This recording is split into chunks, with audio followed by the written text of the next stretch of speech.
A man came slowly from the setting sun to Emer, rattling raiment in her dun, and said, I am that swineherd whom you bid go watch the road between the wood and tide, but now I have no need to watch it more.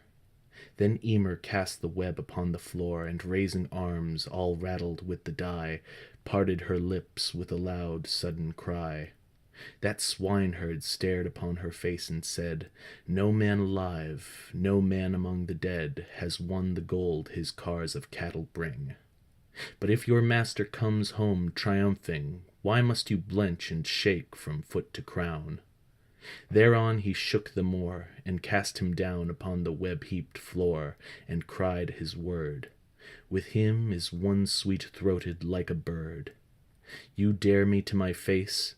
And thereupon she smote with rattled fist, and where her son heard it the cattle came with stumbling feet, and cried with angry voice, It is not meet to idle life away, a common herd. I have long waited, mother, for that word, but wherefore now? There is a man to die, you have the heaviest arm under the sky. Whether under its daylight or its stars, my father stands amid his battle cars. But you have grown to be the taller man, yet somewhere under the starlight or the sun my father stands, aged, worn out with wars on foot, on horseback, or in battle cars. I only ask what way my journey lies, for he who made you bitter made you wise. The Red Branch camp in a great company between Wood's Rim and the horses of the sea. Go there, and light a campfire at Wood's Rim, but tell your name and lineage to him whose blade compels, and wait till they have found some feasting man with the same oath has bound. Among those feasting men Cuchulain dwelt, and his young sweetheart close behind him knelt, stared on the mournful wonder of his eyes, even as spring upon the ancient skies, and pondered on the glory of his days, and all around the harp-string told his praise, and Conchubar, the Red Branch king of kings, with his own fingers touched the brazen strings. At last Cuchulain spake, Some man has made his evening fire amid the leafy shade. I have often heard him singing to and fro, I have often heard the sweet sound of his bow.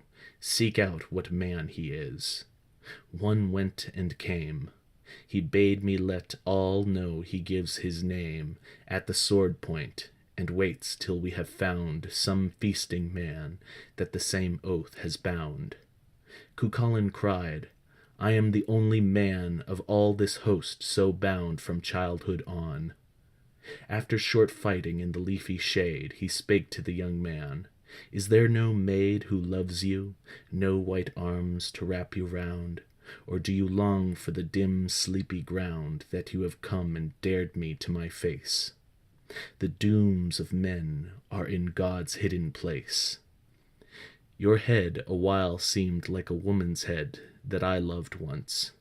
Again the fighting sped, but now the war-rage in Cuchulain woke, and through that new blade's guard the old blade broke, and pierced him. Speak before your breath is done. Cuchulain, I, mighty Cuchulain's son, I put you from your pain, I can no more. While day its burden unto evening bore, with head bowed on his knees Cuchulain stayed. Then Conchubar sent that sweet-throated maid, and she, to win him, his grey hair caressed. In vain her arms, in vain her soft white breast.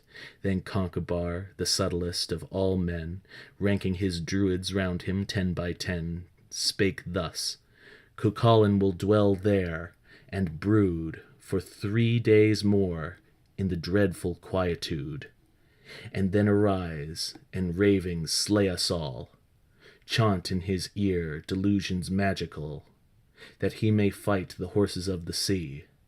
The druids took them to their mystery, and chanted for 3 days. Cuchulain stirred, stared on the horses of the sea, and heard the cars of battle, and his own name cried, and fought with the invulnerable tide.